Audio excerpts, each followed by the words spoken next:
Have you looked at Gala L1?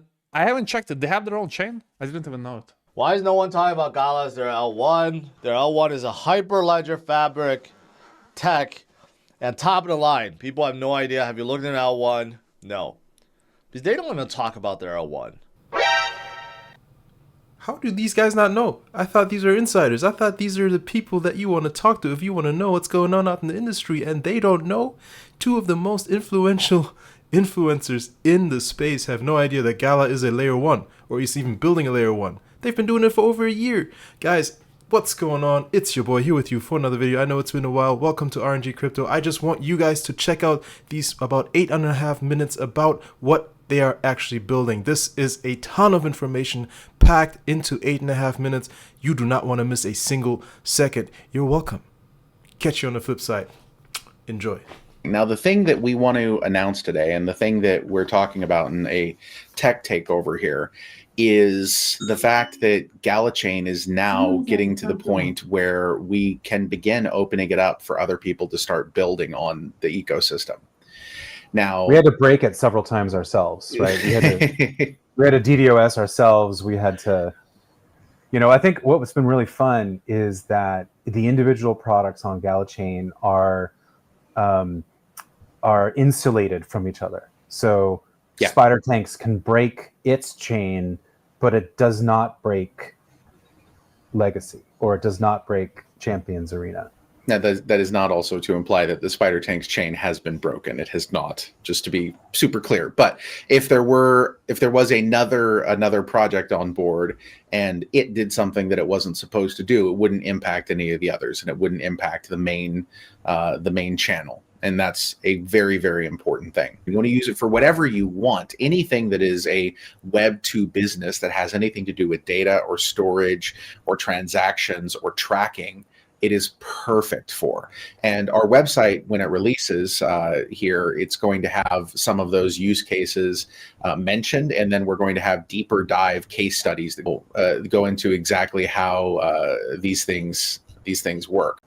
So, like, people keep talking about it in Gala Gold. Like for example, Subspace is saying if we can get Sony on board, it would be huge. Well, you're right. That would be huge. If we could get any major media operation to join Gala Chain, that would be huge. Yeah. And that's happening. I'm not saying Sony is happening, but you're going to see pretty soon a massive media company joining Gala Chain. So what happens when some of the large companies that have been talking to us about hosting their content on the founder nodes ecosystem or some other node infrastructure that is operating on Gala Chain starts doing that, and people's bills start dropping drastically because they're saving so much money, and now they have to start paying their hosting bills in Gala, right? Because it needs, obviously, and that's not free. But maybe it's a lot less expensive than going to some other very expensive third-party cloud, operator. Or maybe they decide to deploy their own node ecosystems. Every single person in Web3 that is doing something that is connected in some way, shape, or form to IPFS is leaning on the Gala Founders node ecosystem. We have, a huge amount of the decentralized internet as a whole that is being referenced and routed by our Founders Node ecosystem. We're at a really interesting point in time. Jason, that's such an interesting point that I don't think a lot of people really talk about. The fact that we basically run the decentralized internet, that it is Gala. The Founders Node operators, all of us together are the ones that run that. These are the DHT server software that is out there running. Kubo right here, this is mostly the Gala Founders nodes. There's 25.1 thousand Gala Founders nodes out there operational, and most of these, or all of these rather, well, most of these are that. I don't know that there aren't a couple more running Kubo, but most of these are the Gala Founders nodes. This is a log graph, okay? So the next highest one is 3600, followed by 600, followed by 200, all the way down to ones and twos. Okay, so basically the TLDR on this is that the Gala Founders Node ecosystem is essentially supporting better than 85% of the IPFS DHT tables out there, which is profoundly powerful. Wouldn't it be cool, Eric, if other people could come and use the Gala chain ecosystem and the Gala Node network to essentially set up their own workloads? Absolutely. I mean, it was the original vision behind what we were doing. I mean, the only reason we decided to do all the things that we've done was because no one else was doing it.